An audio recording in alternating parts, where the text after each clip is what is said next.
I knew it. I knew it was coming. But this is not the future my mother warned me about. And in this future, I don't know if we can win this war. On your cell phone, there's no way the government could ever hear you. Certainly not the FBI. It's turned off, right? Have we got news for you? All right, here's that cell phone story you've been waiting for. Cell phone users beware, Big Brother may be listening. The Federal Bureau of Investigation can now hear everything you say, even when the cell phone is turned off. I know it sounds kind of out there, but using your phone's tracking device, authorities can now activate the microphone inside the dreaded thing, allowing them to eavesdrop on you and your conversations. Serious business, and the FBI used this form of surveillance to keep tabs on critical conversations by people they call known members of the mafia. Experts say the only way around it is to take the battery out of the thing. So I click, and there's an observe button, and it brings up their screen. The school's assistant principal spends part of each day remotely monitoring what the kids are doing on their laptops. We have a photo booth. He can see them, but they can't see him. These kids are goofing off, taking pictures of themselves in class. A lot of kids are just on it to check their hair, do their makeup. They just use it like it's a mirror. So I can see he's got a few things going on here. He's got the photo booth program open. He's got his social studies project open, school email open. You know, I think the kids know what is expected of them, but they also want to do all their other things. That's what I see a lot of, is the multitasking. But I was doing my work too. Most of the adults at the school actually seemed pretty sanguine about the kids being so easily distracted. United Airlines now testing a program that will put an end to those long lines at the baggage counter. At least they hope so. They're putting special tags on frequent flyers' bags at O'Hare Airport today, which will allow them to just drop off their bags at a special counter and go through security. That's the idea, Monica, and this is one of those special baggage tags. It has an RFID chip in it, and what United has done is that it has worked with 1,000 of its frequent flyers who have signed up for this program. They have all of their information on these baggage tags. The idea being that if you are going someplace, you've already printed out your boarding pass at home, you come in, you drop off your bag, they give you a receipt, that's it. You don't have to wait, you don't have to show your ID, nothing. You go straight through security. This morning on Today's Health, a computer chip that could be implanted under your skin so the doctors can quickly access your medical records. The FDA just gave a Florida company the go-ahead to do it. You might recall about 2 years ago a family was implanted with the Vera chip right here on the Today Show. Scott Silverman is the chairman and CEO of Applied Digital Solutions, the maker of the Vera chip. Scott, good morning to you. Thanks for joining us. Good morning, Lester. Explain to me briefly what the Vera chip is and what it is supposed to do. Vera chip is a tiny miniaturized RFID or radio frequency identification microchip. It's 11 millimeters by 1 millimeter. It's about the size of a grain of rice. Well, we've got one sitting there by a penny to give us a little perspective of the size. Very Correct. Tiny. You implant it under the skin how? It gets injected, just like getting a shot of penicillin or any medicine that you would get in a doctor's office. It goes in the upper right arm, which is the area that our physicians have chosen for ease of access as well as biocompatibility. And in a minute we'll talk about how you scan it, but tell me what information is on that, why that would be of great use if I show up in an emergency room. Yeah, on the chip itself is only a unique identification number, and Vera chip can be used for the medical application as well as a security or a financial application. In the case of a medical application, on a database that ties to the chip, you can provide all your medical information, such as medical device information, medical records, and personal information. You choose what information goes on there, and you choose the type of affiliates, such as emergency rooms, that could have access to that information. Is this the same thing that I have implanted under my dogs? I know this sounds horrible, but they did something on my dogs where if it gets lost, you can match the dog Actually, up. It's not horrible. Our sister company, Digital Angel Corporation, manufactures a product that Shearing Plow distributes by the name of Home Again.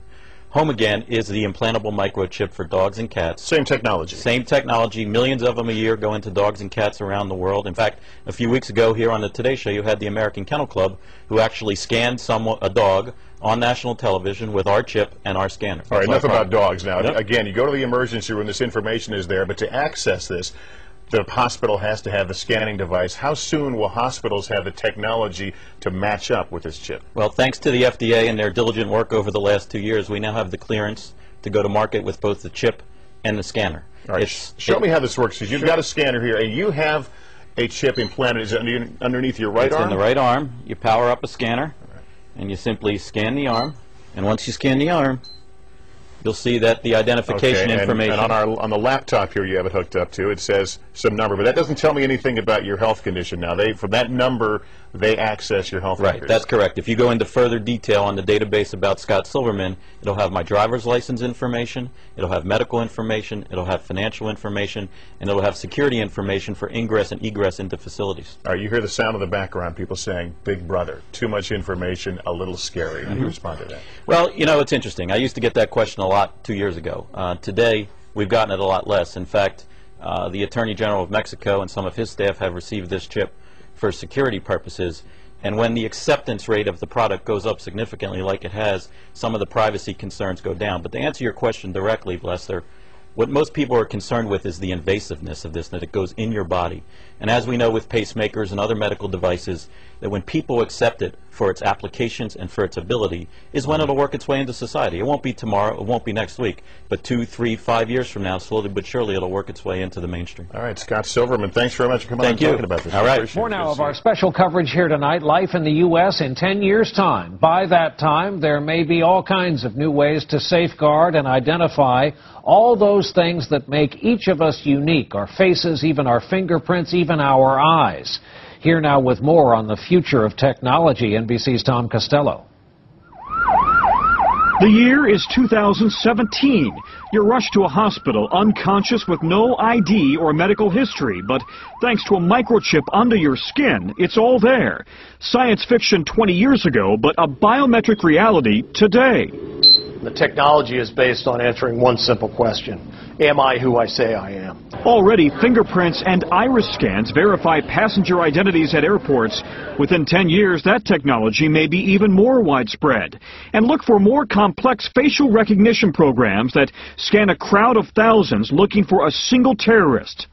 Today's facial recognition software starts with the eyes. Then it maps out the contours of the face and compares that against a database of millions, a database that's growing by the day.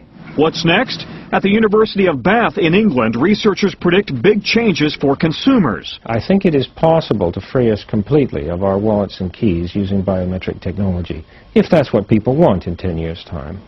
In fact, it's already here. The latest home security locks use fingerprints to control deadbolts. And at the Jewel Osco grocery store in Chicago, some customers pay using their fingerprints. No paper or plastic.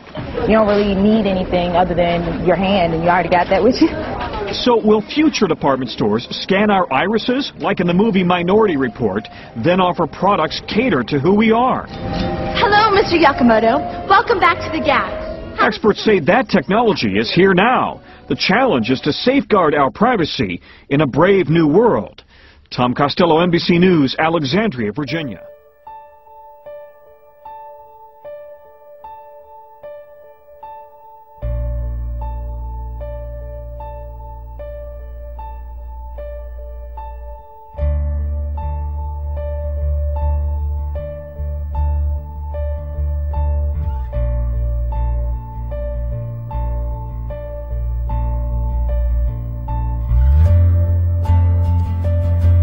The Illuminati are the people with the cash, are the Warburgs, are the Rockefellers, the Rothschilds, the people with the cash that counts.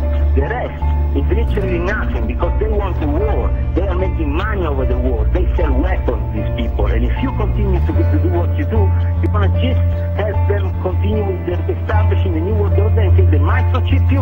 And the moment they microchip you, forget it. Once we're going to be microchipped, you can't go back. That's it. The New World Order will have full control over you. And you will be the slave of this